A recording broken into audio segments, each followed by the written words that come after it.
अहिल्यानगर जिल्ह्यातील कोपरगाव नगरपालिकेच्या सार्वत्रिक निवडणूक 2025 मध्ये लोकनियुक्त नगराध्यक्षांसह 30 नगरसेवकांनी पदभार स्वीकारल्यानंतर आज सोमवार दिनांक 12 जानेवारी 2026 रोजी उपनगराध्यक्ष पदासाठी निवडणूक प्रक्रिया पार पडली।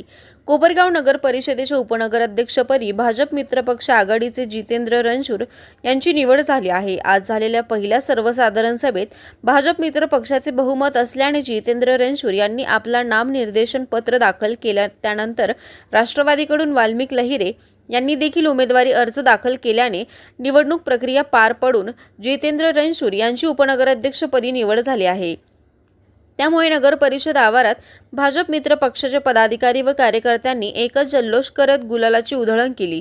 तसेच भाजपकडून अतुल काल आणि सोनल अमोल अजमेरे यांची स्वीकृत नगरसेवक पदी निवड झाली असून राष्ट्रवादी अजित पवार गटाकडून प्रकाश उर्फ बाळासाहेब रुईकर यांची निवड झाली आहे। नवनिर्वाचित उपनगराध्यक्ष व स्वीकृत नगरसेवक यांची शहरात वाजत गाजत गुलालाची उधळण करत मिरवणूक काढण्यात आली।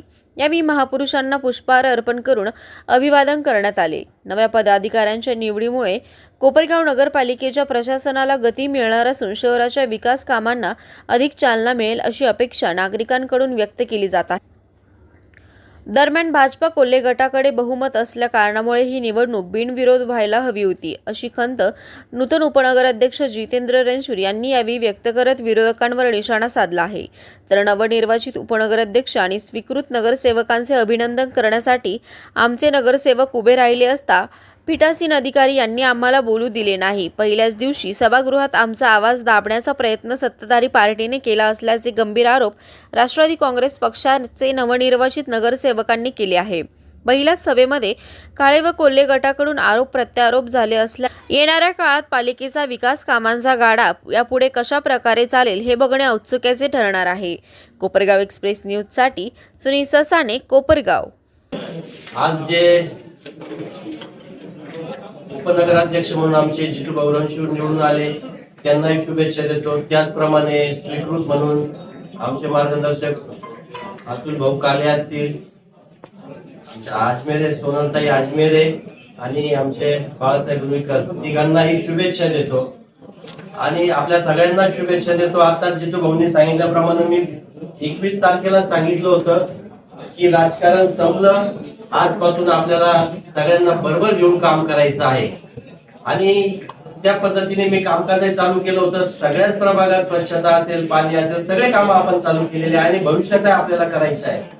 परंतु जी जितू भाऊंनी खंत मांडली ती खंत मलाही आहे का स्पष्ट बहुमत दिसत असतानाही आज जर मनाचा मोठेपणा दाखवला असता विरोधकांनी तर फार आनंद झाला असता। असो ज्याच्या त्याच्या पद्धतीने जो तो राजकारण करणार आहे, परंतु आम्ही सगळ्यांना बरोबर घेऊन शहराचा विकास करायचा आहे। कारण आमचे नेते भैया कोल्हे यांनी जे विजन ठेवलेलं आहे आणि शंकररावजी कोल्हे साहेबांची जी शिकवण आहे त्या पद्धतीनं आपल्याला काम करायचं आहे। शहरात सगळ्या प्रभागात काम करायचं आहे।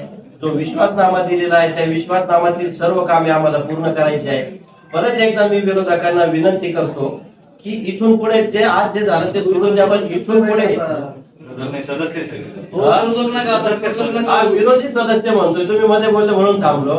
विरोधी सदस्यांना सुद्धा मी विनंती करतो का इथून पुढे सुद्धा आपण जर खेळीमेळीच्या वातावरणात या सभागृहात जर राहिले तर शहराच्या दृष्टीने आणि आपल्यालाही काम करण्याच्या दृष्टीने चांगले होईल आणि मला वाटतंय का इथून पुढे आपण सहकार्य करा अशी मी अपेक्षा व्यक्त करतो आणि परत आज सगळ्यांना शुभेच्छा देतो। तशाच संक्रांतीच्याही सगळ्यांना शुभेच्छा।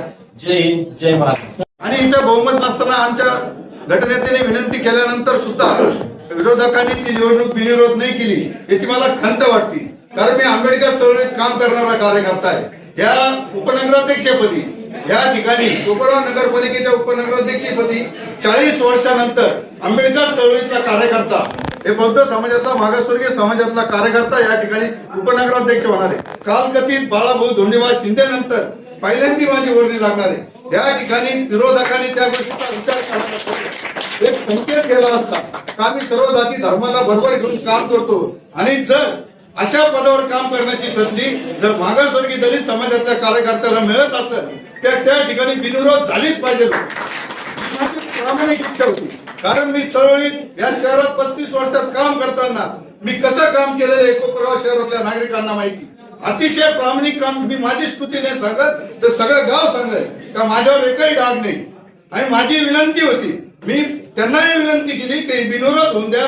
कोपरगावच्या पुढच्या 5 वर्षाच्या काळात कोपरगाव शहराचा कारभार करताना तुम्ही आम्ही एकत्र मिळून काम करू. आमचे नगराध्यक्षाचे उमेदवार निवडून आले त्या दिवशी त्यांनी सांगितलं निवडणूक झाली, राजकारण संपलं.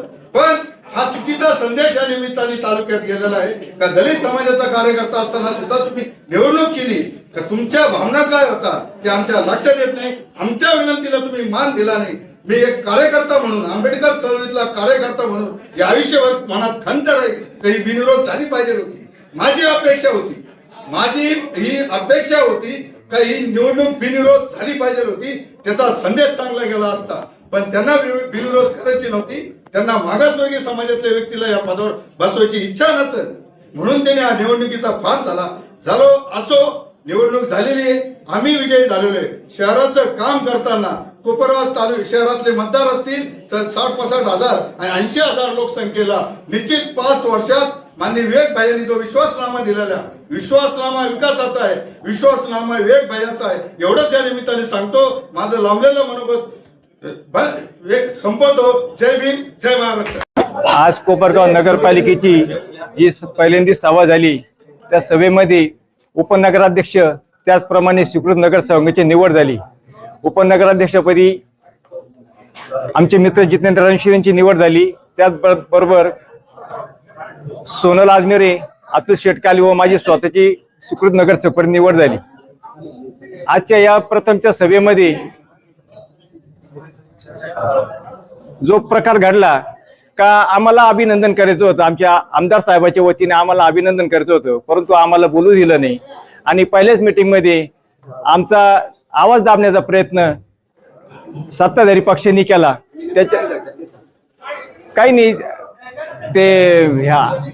त्याच्या शुभेच्छा देण्याकरता आम्ही उभे राहत होतो. आमची इम्तियाजी शुभेच्छा त्यांना उभं राहून दिलं नाही. पीठासीन अधिकारी उभे राहिले आणि त्यांनी त्यांचं भाषण चालू करून त्याच्यानंतर राष्ट्रगीत चालू केलं.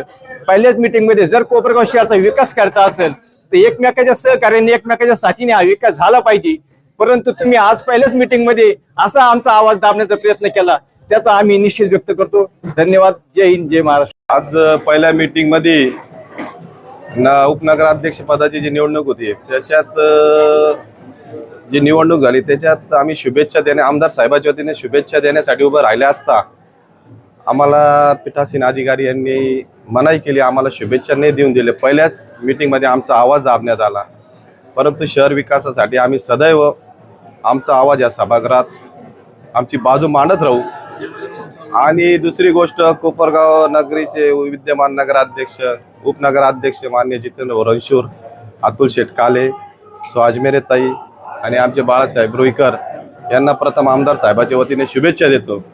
आत्ताच आमचे मित्र जितू भाऊनी सांगितलं का बिनविरोध निवडणूक व्हायला पाहिजे होती. एक दलित समाजाचा कार्यकर्ता होता, त्याला तुम्ही बिनविरोध निवडून होऊन द्यायला पाहिजे होते. पण मी जितू भाऊला सांगू इच्छितो, जितू भाऊ आपण विसरले असन का 2011 आमदार आशुतोष दादानीच आपल्याला या कोपरगाव शहरात नगराध्यक्ष पदासाठी आमच्या वहिनींना उमेदवारी दिली होती. आपण एवढ्या लवकर विसरलात तरी मी आपल्याला आठवण करून देतो आणि परत आपल्याला एकदा उपनगराध्यक्षपद निवड झाल्याबद्दल शुभेच्छा.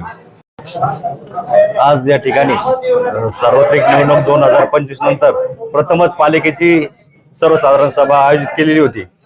यामध्ये जे उपाध्यक्ष निवडले गेले त्यासाठी आमच्या गटनेत्या गौरीताई पहाडे आणि तसेच आमचे सिनियर नगरसेवक त्यांना शुभेच्छा या ठिकाणी देणार होते. परंतु ते देण्यासाठी सुद्धा आम्हाला या ठिकाणी वेळ दिली गेली नाही आणि सभा ही आटोपती घेतली गेली. या गोष्टीचा या ठिकाणी मी निषेध व्यक्त करतो, कारण ही लोकशाही आहे आणि ही जी सभा आहे ही लोकशाही मार्गाने चालली पाहिजे. आणि या ठिकाणी शहर विकासासाठी आम्ही सातत्यानं या सभागृहाबरोबर आहोत आणि राहणार आहोत. धन्यवाद.